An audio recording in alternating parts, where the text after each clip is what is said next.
దేవునికి స్తోత్రం. హల్లెలూయా.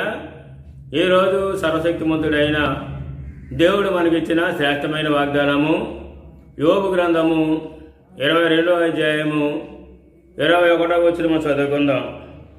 ఆయనతో సహవాసము చేసిన యెడల నీకు సమాధానము కలుగును, అలాగున నీకు మేలు కలుగును.